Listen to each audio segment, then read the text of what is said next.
स्वागत है आपका उत्तराखंड न्यूज एक्सप्रेस में। आपके साथ मैं हूं मोनिस मलिक। और जैसा कि कल से प्रदेश में आचार संहिता लागू हो चुकी है, ऐसे में एक आम नागरिक पर कौन कौन से प्रतिबंध लगना शुरू हो जाते हैं उनके बारे में जानना बहुत ज़्यादा ज़रूरी हो जाता है, क्योंकि कभी कभार ऐसा होता है कि कानून की कम समझ होने की वजह से हम कानून का उल्लंघन कर बैठते हैं।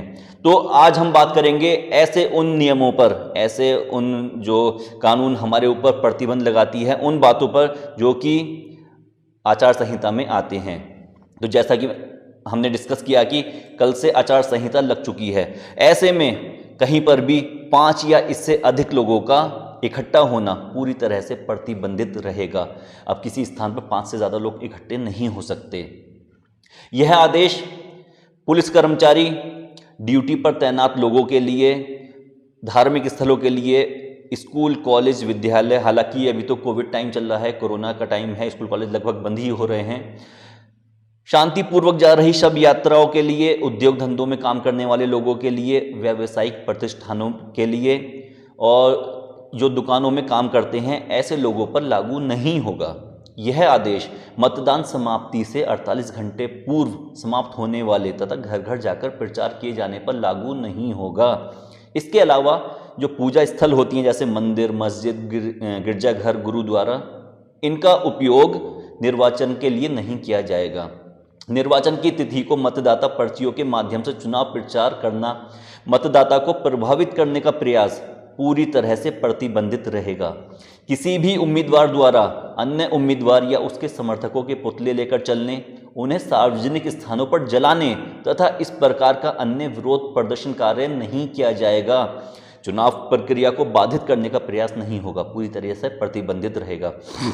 और राजकीय विश्राम गृह, सरकारी जगहों का उपयोग, डाक बंगलों का उपयोग राजनीतिक गतिविधियों के लिए नहीं किया जाएगा। कोई भी व्यक्ति किसी प्रकार का शस्त्र, लाठी डंडा या कोई ऐसी वस्तु लेकर प्रवेश नहीं करेगा जो दूसरे व्यक्ति के विरुद्ध हथियार के तौर पर इस्तेमाल की जा सके। कोई भी व्यक्ति ईंट पत्थर जमा नहीं करेगा।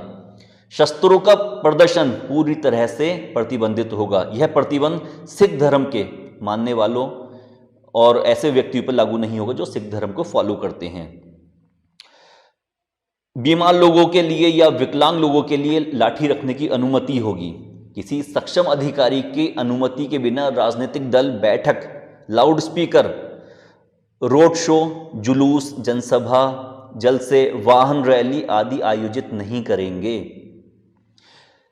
बारातियों और धार्मिक अनुष्ठानों में एकत्र व्यक्तियों पर लागू नहीं होगा, बशर्ते वो नियम अनुसार हो। राजनीतिक लाभ, सामाजिक विद्वेष उत्पन्न करने व शांति भंग करने के उद्देश्य से न किया जाए। सक्षम अधिकारी की अनुमति के बगैर कोई भी व्यक्ति अपने वाहन को निर्वाचन के प्रचार में नहीं लाएगा। प्रचार के लिए पॉलिथीन सामग्री व अन्य प्रतिबंधित सामग्री का प्रयोग पूरी तरह से प्रतिबंधित रहेगा। किसी भी उम्मीदवार, उसके समर्थकों तथा चुनाव कार्यकर्ताओं द्वारा मतदाताओं को किसी भी प्रकार से लुभावना, प्रभावित करने के लिए मादक पदार्थों का उपयोग, रुपए पैसों का उपयोग, उपहार, गिफ्ट या अन्य किसी प्रकार की वस्तुओं का वितरण नहीं किया जाएगा। और यहाँ पर एक खास बात जो हम आपको बताना चाहते हैं वो ये कि उम्मीदवार मतदाता को मतदाता केंद्र तक ले जाने के लिए अपनी गाड़ी में लिफ्ट देने का लालच देते हैं कि हम आपको वहां तक लेकर जाएंगे। तो इस तरह से लिफ्ट देना भी पूरी तरह से प्रतिबंधित होता है धारा 144 में। उत्तराखंड न्यूज एक्सप्रेस में इस जानकारी के लिए जुड़े रहने के लिए और इस जानकारी को साझा करने की, शेयर करने के लिए आप सब लोगों का धन्यवाद।